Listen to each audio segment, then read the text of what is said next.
Greetings, this is Ty Brown and welcome to the Business of Creativity podcast, the unofficial podcast of the Pepperdine Grazia Deal Business School. We are joined by Lana Frazier.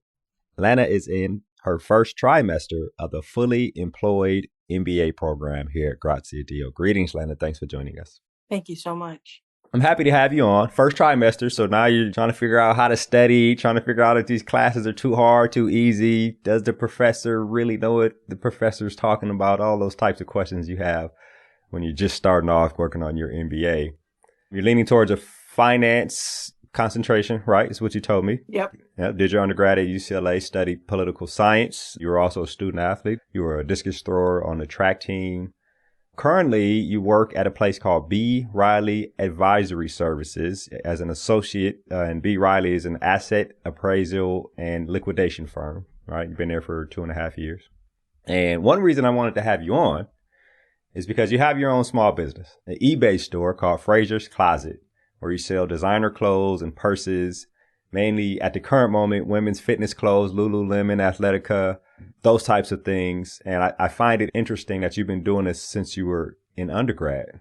And I was a student athlete in undergrad at Michigan State.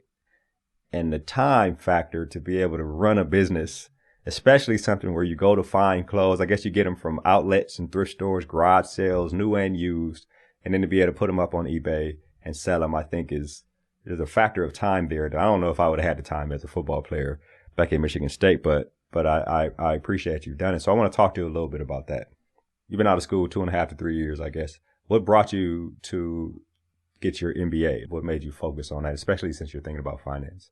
As long as I can remember middle school, I always wanted an MBA. Really? And when I went to UCLA, I had actually started on the business track in economics, and then it wasn't working out. So I switched to political science, but I knew I wanted to go back and get that MBA so that if I ever, wanted to advance in my career in finance or in the business career, I would have that on my resume to show that I do have a background in business and not just in political science.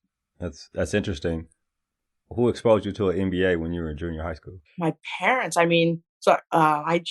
College was always in my mind ever since, as long as I can remember. Actually, both my parents went to UCLA, and it was just, in my mind, there was no other option. So it was always my whole, my time in school was always preparing. I was always preparing to get to college, and wherever I want to go, I was always preparing for that.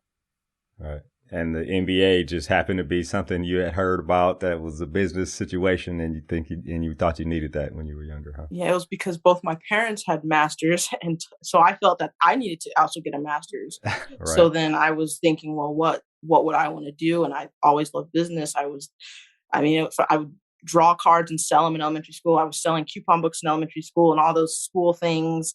And then I always liked it, and I always liked making money and doing things or doing my own things individually. So I thought that, this was business and this was something that I could progress my career with.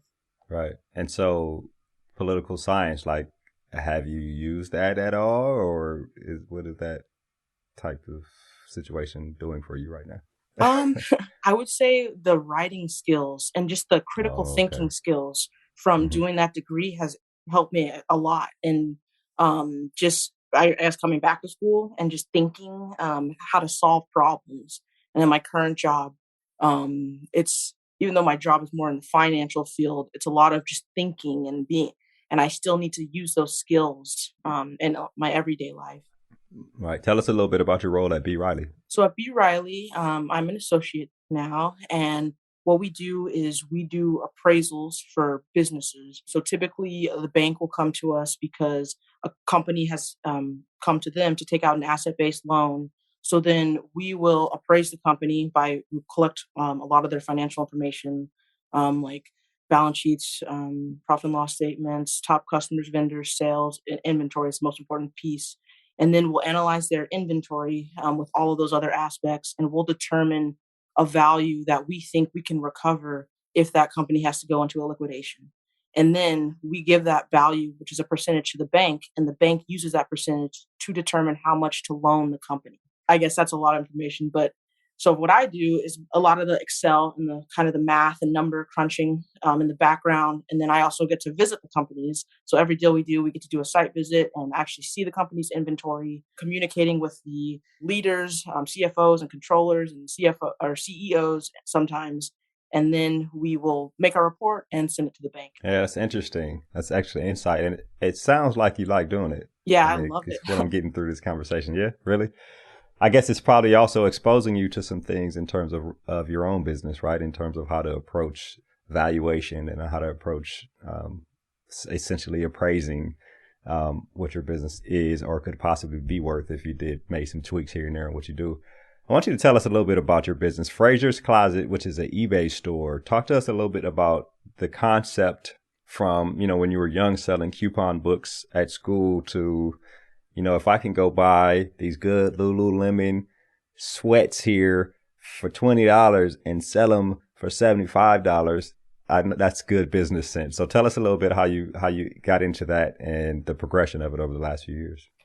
So I actually started, it was a summer before I was going to start at UCLA, and I had no financial aid. So right after high school? Yeah, right after high Oh, wow. school, Okay. probably 2 years after high school. And I had I had gotten $500 from my parents in my graduation money. And I just, I guess we would always go to thrift stores, like me and my mom and my sister, and I would find nice things, but they might not be things that I would wear or that I particularly liked. And then my mom had always bought stuff on eBay when I was younger. So then I was like, well, since I don't have any financial aid, why don't I just start selling stuff on eBay? So I started with some of my personal things that I just didn't use anymore in my closet. And then I took that money that they gave me and I started buying stuff at the Goodwills. And it was at that time, it was very, very small dollar amounts, maybe 10, $20. Like you really don't need anything really to get started. So I would get like a couple things. You could get a shirt for $1.99 or $2.99, and then I post on eBay and get $20. So I started like that, and then as I went on, it just got bigger and bigger. And actually, my first year in college, it never got too big because I was living in the dorms, but I ended up moving back home to save money because my we didn't have the dorms were just adding to my student loans. So once I moved back home and I had my car, I would drive back and forth to UCLA, and I would just hit all the Goodwills from Woodland Hills to West LA, and I would go like maybe 4 or 5 days a week back then, and it was just so fun. And I would actually list things during class at school and during my free time at school, and I take the pictures in the evenings before the next day, and then I would package everything like either late each night or early morning, and we had a post office on campus, so I was coming to the post office every day at school with bags filled with packages. And just sending stuff out, just blam. Here you go. Here you go. Here you go. Sitting in math class on eBay listing Yep. these brand new shorts that I just found. That's hilarious. Wow, that's actually pretty interesting. You told me that you would find something for like $6 and turn around and sell it on eBay for like $60, right? In my mind, the profit margin on that is an excellent situation in terms of business sense. So tell me about when you're looking at things in these Goodwill stores or the outlets or other places that you go to. How do you know something is quality? Is it like how used it is, or just because of the name brand? Or tell me about your eye to discern something that would possibly sell in your store. So when I first started, I only focused on name brands because that's all I knew, and I knew certain brands that I liked. So I actually only focused on what I liked. When I did that, it was Lululemon was very popular, and that was about 2015, and their used value was very high. Like I could find anything, even the very older items, maybe 5 to even 10 years older, and I could still get a good 30 bucks, $40 for a pair of pants that I got for $5 or $6. And then the newer items, that would be just an even bigger plus, like a newer shirt. That was like by newer, I mean a newer style. That could be $60 or more. And at the Goodwill, like all the pants were $5.99, all the shirts $4.99, all the tank tops $3.99 or $2.99. So that's how those costs stayed low. But then now, as I've noticed, certain brands are starting to flow out of Yeah, popularity. fade and not be Yeah, trendy anymore or something like that, right? yeah, I've had to really try to expand not only my brands but also my categories. So I used to strictly focus on just women's athletic apparel. So now I look for ski, snowboarding stuff that I know are good brands. I look for men's stuff, certain men's brands. I've started researching. Kitten is one, a high end like dress shirt brand, and other men's brands, sometimes kids brands. And then it's also the material. So I really focus on the material of the clothing. Like if it's wool, so a lot of some of those merino wool or wool items can be worth good money. And then with ski and snowboard wear, Gore-Tex, if I can figure out what material it is, or down, if it's a down fill and not just a polyester fill, it can really, like, that could be a jacket that goes from $20 to like literally 150, worth 150 bucks. So what's interesting is, if speaking in MBA parlance, right? I don't know if you've had this entrepreneurship class or not, but you'll learn about the value proposition, right, for your business. And it seems like the unique value proposition for Frazier's Closet is your ability, the nuance of understanding trends, right? Whereas a brand may not be becoming, if I'm saying it right, less popular, but the styles may be actually trending in a different direction. So that brand may be changing the styles, and the stuff that people are selling at Goodwill or at outlets or at garage sales are the old style.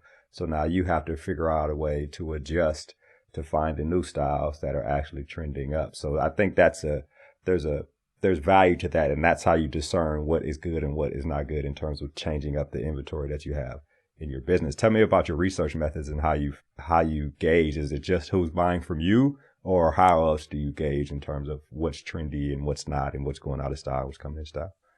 So one of the biggest things is if I find something in a store, I can search it on eBay and I'll search sold. So immediately, if there's something I think might have some value, I'll just see what it's sold for or what the brand is sold for, and then I can immediately tell, like, okay, there's been 100 sales in the past week, and they're all at the $50 range. Then that's something where I can gauge if it's I guess a good buy.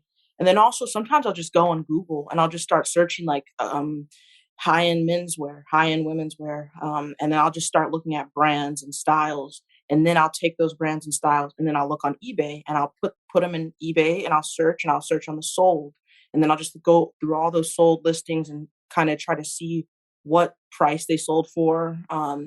And what they looked like, what the items looked like. Like, was it a button-down shirt, or was it a polo shirt, or was it a t-shirt? Because kind of similar to what you said, maybe only certain styles in that brand are valuable. In terms of the business, and you'll have to forgive me to keep asking about the business, because I find it interesting that you've been doing this since fresh out of high school, and so you're still doing it. On eBay, if you look at it now, it says you have nearly 10,000 items sold over the past few years. You mentioned that, I guess it was last year, or actually over the 6 years, the highest amount of revenue you've brought in was roughly around $55,000, right? Yeah. I mean, that's big. That's more than people's salary, right? I mean, obviously you got to put the work in. So I think that's pretty significant. Talk about the ebb and flow of revenue over the last few years. Man, that's been quite a challenge. So I guess I'll start with when I first started, it was low because I was just starting up. I was also in school, so I couldn't, when I was on the dorms, I couldn't leave really without, I didn't have my own car there. So it was low. But then in 2018, it just shot up. It went up to 52,000 in revenue 2018. And that was my but one of the best years because it was just so fun. And then it started trailing down 2019, kind of in the same range, but definitely lower, maybe in the 40 range. And then 2020 with COVID. So that was an anomaly. Things were normal somewhat at the beginning of 2020, and then 2020 hit, and it was like zero for like 3 months. And it was even worse because I couldn't, everything was closed. So not only were there no sales, but I couldn't even go out and buy things anyways. So there was just kind of nothing going on. But then oddly, the end of 2020, I had the highest months I ever did in all my time on eBay. So the last quarter of 2020, I did over 25,000 in just that quarter alone. And it was odd because I guess people things were opening back up little by little, and people maybe were getting back in, or they felt comfortable. We're coming off the shock of the pandemic. You know, you're shocked for 2 months that I'm sitting at home and what's happening. And then all of a sudden then you realize, well, I'm at home. So let me fire up Netflix and do some online shopping. Oh, what is this? Let me get these sweats and these athletic wear that I can wear at home since everybody's using Zoom now. So interesting. Yeah, and then 2021 was pretty steady, but now it's kind of been trailing down a little bit. And especially the past couple months of this year has been really low for me. What is your diagnosis process to figure out what's going on now? Why are things going down? Like, how are you diagnosing what the issue is? I feel that it has to do with eBay's system for how they like how the visibility. Because like I so now with Amazon, and Amazon's making it easier for the consumer, I think that eBay's really trying to compete. So those really top sellers that are doing probably hundreds of thousands of dollars a year, and who also have thousands of items in their eBay stores, and who can offer free returns and really maximize everything that eBay wants a seller to have. I think they're really boosting them and really advertising for them their on their platform. And I think I'm getting pushed down in the search a little bit because I'm not able to offer free returns. I now have started offering returns, but I'll offer buyer pays return shipping. And then I also don't pay extra sometimes for those marketing Yeah, things those per things that eBay other because, people can do. yeah. Yeah, that's interesting to me. So, do you study the competition pretty closely and see what they have, what's selling? Obviously, when you said you do a search on what's sold, that's basically studying what other people are selling. So, I used to like more closely lately. I haven't been looking at the competition too much, but you can actually go on specific sellers pages and you can search and see specifically what they've sold recently. So I used to go and just see what they've sold, and there's this one seller, and they are selling Lululemons for very high amounts that I'm not even getting as high as what they're getting, and I really couldn't figure out how they were getting such high sales dollars. But I think it's their presence because they have such a larger presence than I do. They also had newer items, like very new items, and a lot of brand new items. Um, that's interesting. They're getting them off the ship, huh? They got a plug somewhere. They got the yeah, I Lululemon don't know plug. where That's they're getting hilarious. them. Okay, so I got a few more questions here about this. So, thinking about, you mentioned that your diagnosis of why your sales are trending down at the current moment in the last few months is possibly because of eBay's new policies as they try to compete with Amazon, and you are not fully bought into the new policies just yet, and you think that affects how you're listing and when people do searches. So I wonder if you've considered other outlets to sell, right? Are you stuck on eBay, or where are you on this in terms of a transition maybe? So yes, I used to sell on Poshmark in addition to eBay and Mercari.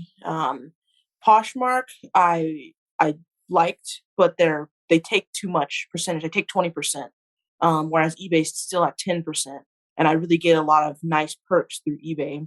And then Mercari, I really love Mercari's platform. I actually started that in 2019 because a friend that I met at work recommended it to me, and I like them because they take the same percentage as eBay, and the buyers actually only have 3 days to file a complaint, and then after that it's done. Whereas on eBay now, buyers have 30 days, and whatever they say goes, even if they're wrong. But it didn't used to be like that on eBay. eBay used to you could call them, and they could actually look in and read what the buyer says and make an actual decision. But now whatever the buyer says just goes. But I kind of come back off of Mercari only because I noticed I would spend a lot of time listing, and then I wasn't seeing a high volume in sales very much. But I probably should go back on there and try some more. And then I would also only put certain items on those other avenues because only higher end items, or maybe things that are more highly sought after, would do a better job on Mercari or Poshmark opposed to eBay. You could put things that you might not get as much, things that I just need to get rid of. I know I could put on eBay and get rid of them, but if I put them on Mercari, they just sit. I'll ask a couple questions here about the business, one, and then one further question about the MBA, and then we can wrap the conversation. It's been a great conversation so far. So I imagine in terms of clothing that one of the biggest costs now or would be in the future if you were to grow, or like you mentioned, those other stores with thousands of items, is a storage cost or inventory, the cost of storing inventory, right? Do you have that problem yet, or do you just have a bunch of plastic bins in your house where you have a bunch of clothes at the current moment? And then a follow up to that is the turnover, right? If things aren't selling, do you take it back to Goodwill? Of course, being here at Pepperdine is a SEER school, right? The SEER certificate, socially, environmentally, and ethically responsible business strategy. It's Pepperdine's version of the corporate social responsibility. So I wonder where you are on that aspect in terms of the turnover of clothes. You don't want to be like a Forever 21, which is just, making too many clothes, and now they have a bunch of stuff that they just throw away and stuff like that. So talk to us a little bit about that inventory issue, and then the turnover on clothes that you don't sell. Yeah, so you hit it the nail right on the head. I used to store all these plastic bins under my bed. Um, Wow. and now I've recently moved and now have a little garage and a nice little closet, which is filled with plastic bins. So far I don't have to pay for anything yet. I have my parents' property, and they have they built two sheds. One of them was for me and my mom eBay stuff, so I can store things there if I really need to. And then also, like you said, if things are not selling, I will first just start the bidding at 99 cents, try to get rid of it. Start the bidding at a penny, try to get rid of it. If I really can't get rid of it, then I'll just donate it back to Goodwill. Okay. Just get it back so it doesn't just go in the trash or anything. Oh, It's yeah. people could potentially use it. I think that's excellent, right? You want to look out for where you can look out for, right? You want to make sure people get the things they need. The final question here is about the MBA program. I wonder, you mentioned that you want in junior high, you told yourself you want to get an MBA, right? Now you are executing on that promise you made yourself many years ago. I wonder, what do you want to get out of it? Is it just the business education knowledge, or is it the prestige of having an MBA? Is there something specific you want to get from Pepperdine, or tell me a little bit about the outcomes you want to get from the MBA program? I would say first, it's really to learn, just learn more about business. And like I've been doing this, for a couple of years, and I've really gotten stuck in my ways. And I know that it's probably not the best way that I could be doing everything. So now in this program, I want to learn other ways and other avenues that I can really optimize my business. And also, I don't really see like the business can never grow much higher with only me doing it. So with Pepperdine, I want to see like if I either need to expand with other people or I need to get a new idea. So I think doing this program will allow me to just learn how to build a new business, or how to expand my business, how to improve my business. It is also the prestige of having that MBA on my resume and what I've always sought to accomplish. And also knowing that or being able just to learn, because I wasn't able to get the entire business degree in my undergrad. So now being able to just continue it and really get that degree is important to me. And also just meeting people. Like I'm just so excited to be here with everyone who's like-minded, and everyone's here for the same reason. And hoping to find people that just really have a passion for business, and that people that I might, have business relationships with in the future, or people that I can really learn from. Yeah, that's excellent. So you want to learn, can you scale your business up? Do you need to be innovative and create a new business? Essentially, can you take the concepts that you've been working on since high school, before high school, right, and make that into something new? There's the cohort and the colleagues you want to meet, and the network of people who are in the business community, and then also specifically having an MBA after your name on your credentials. I think that's excellent, Lana. This has been an excellent conversation. I really appreciate you joining us on the Business of Creativity podcast. Thank you so much. That was Lana Frazier. She's in her first year in the Fully Employed MBA program here at Pepperdine Grazie Dio. And of course, I am Ty Brown, second year full-time MBA student. And this is the Business of Creativity podcast, the unofficial podcast of the Pepperdine Grazie Dio Business School. And keep in mind, the role of a leader is to create and maintain an environment that people want to be a part of. And as always, be better tomorrow than you are today.